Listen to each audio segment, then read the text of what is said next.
I wish I could like slide in, but you kind of can't because like there's carpet in the way, and so my socks don't really work on the carpet.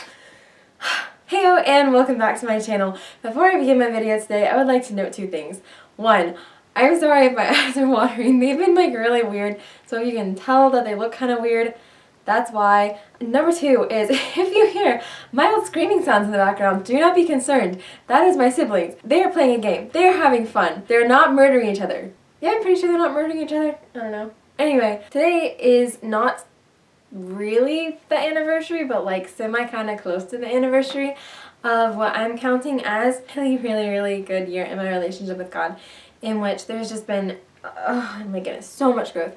I mentioned that in other videos, but he's done so much in my life in this last year, and around March 17, 18, 19, somewhere around there is what I'm counting as like the beginning of that. So this is basically my anniversary. Yay! I just wanted to take some time to remember that. Filming this a lot for my own sake, but also hopefully like maybe it'll encourage someone else. I don't know. I've mentioned this in other videos before, I think, but I have a journal that I've been keeping since my 17th birthday, in which every morning I'll write down what I feel like God said to me from the day before, or like sometimes I'll write it in the evening after the day is over. I'm learning better and better how to hear his voice as he speaks to me personally. Basically, like one of the things I wrote like the very first day, he was talking about remembering, and I think like that's a concept that's been really important to me ever since then, honestly. It's just seeing it come up in so many different places, so many different ways, but just like we as humans, like we're so good at forgetting. We're incredible, like go us, I guess. But yeah, so that's something that I need reminded of a lot, is to remember. It's so important to take the time to remember what's really important. In this case, I want to remember the ways that God has grown my relationship with him in this last year. And then there's the second step of not just remembering, but also proclaiming. Like, I don't want to just be like, oh yeah, God, thank you so much for what you've done in my life, and move on. No, I want to proclaim that over myself again and again, and also like to everyone else to say, hey, this is my God whom I serve. Look at what he's done for me. Look at what he can do for you. Look at what he's going to do for us again. I want my life, honestly, not just my words, but I want my life to be a proclamation of who he is and what he's done.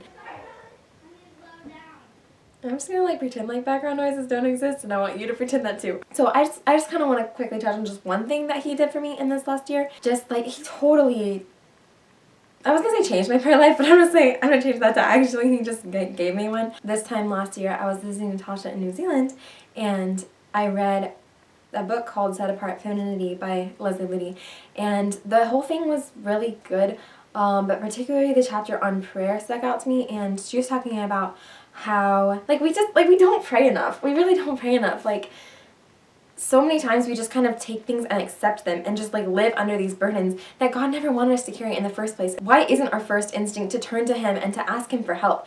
Maybe some of the things that we're suffering through aren't from him.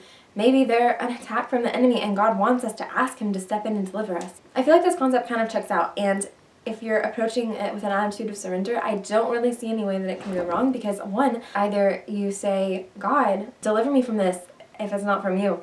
And he says, hey, yeah, that wasn't from me. Thank you for asking. And he takes it away from me. Or he says, no, I want you to bear that for a little bit longer, because this is one of those things that is from me that it seems bad, but like I'm turning it for good and I'm using it to draw you closer to me. But as long as I'm approaching him in an attitude of surrender of here's my heart, let your will be done with it. I don't want anything but your will for me. Then either way, I'm going to be content and satisfied in him, and the ultimate goal is accomplished of drawing me closer to him either way. Whether he chooses to deliver me from it or not, I'm deepening my relationship with him and, yeah, drawing closer to him. And so I don't see how that could be bad.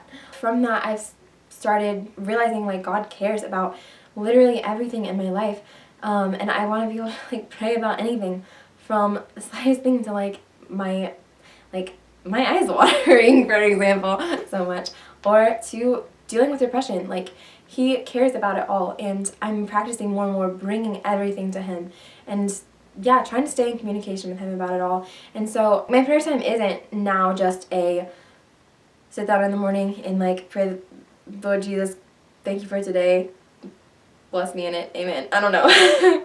But it's more like I'll have my prayer time in the morning and I'll pray for myself and other people. And then throughout the day, I'm trying to continue to keep in communication with him, because that's honestly how you build relationships. Like, we as people are gifted with speech.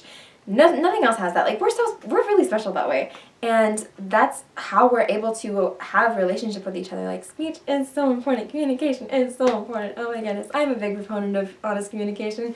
I can talk more about that another time. Honestly, that's probably what's grown my relationship with God the most, is really just turning it into a relationship by actually beginning communication with him and trying to talk to him all the time like I would to any friend.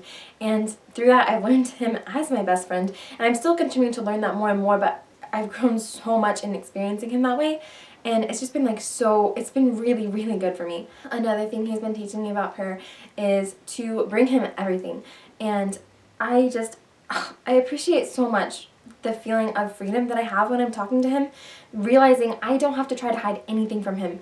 Literally anything. He wants to hear it all, and it's best to tell him. So talking with him about the things that make me happy, the things that make me sad, the things that I'm grateful for, the things that I'm upset about in the moment as it happens, trying to make him a part of that experience, and really just inviting him in to whatever I'm feeling in any given moment. Sometimes those are moments when I would have wanted to run away in shame at what I'm feeling. But oh my goodness, it's just been so good being able to be open with him about literally anything. Like, even if I'm sitting down for my prayer time and I say, "Good morning, God, I don't feel like talking to you because I don't know, I just feel like I've put in so much effort and I'm getting really tired because I don't feel like I'm really hearing anything from you in return. I don't feel like you're putting in your share for this relationship.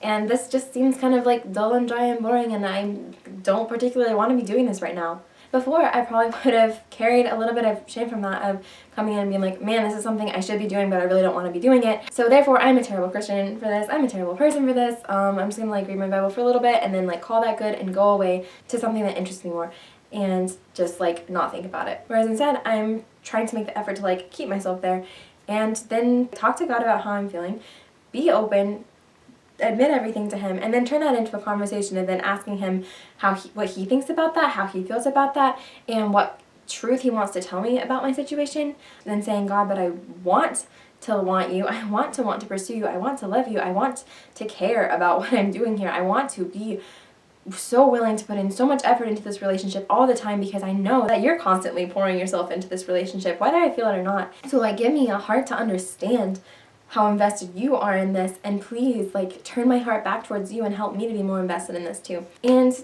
a lot of times he's honored those prayers, and I really appreciated that. So yeah, showing me that it really, like, I really don't have to try to hide from him. I can tell him literally anything, anytime, and it's always better that way. I've kind of taken that concept from one of my favorite songs, All You Need to Know by Griffin and Slander. I think I mentioned that in the Q&A video. I feel like this video is just like so full of references to stuff I've talked about in other videos, but it's okay. Hopefully you've seen them and you will understand what I'm talking about, and if not, go rewatch all of my videos. So yeah, in that song there's a line that I really like that's like, anything you feel, put it all on me, all of your thoughts, I want everything. And I really felt like that's God speaking to me, just assuring me that it's okay to bring him literally anything I'm feeling. If I'm hurt at him, if I'm angry at him, if I'm sad or upset about something, if I honestly don't even really want to be talking to him at any given moment for like literally whatever reason, he wants to hear about that too. And he is like asking me to put everything on him and keep that line of communication open, be vulnerable and honest.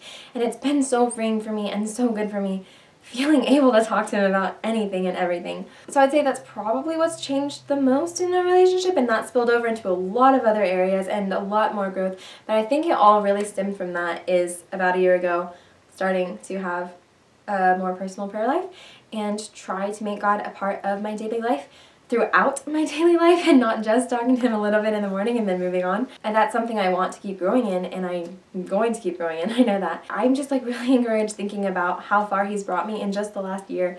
And if you multiply that exponentially by the rest of the years that I have to live, like, it's exciting. It's exciting to see where we're gonna go. You can tell I always get really awkward at the end of the video because I feel like I'm like, oh, I am done talking, but like, is there anything else I should say? I don't know how to stop talking. I don't know how to just like finish my thoughts and be done and move on and just like feel like it's okay. I feel like I have to just like keep talking forever, but that's okay. I need to not. You need to learn your lesson, Coriel. Don't talk forever. No one appreciates it, including you. Thanks for watching, and goodbye until more interesting things happen.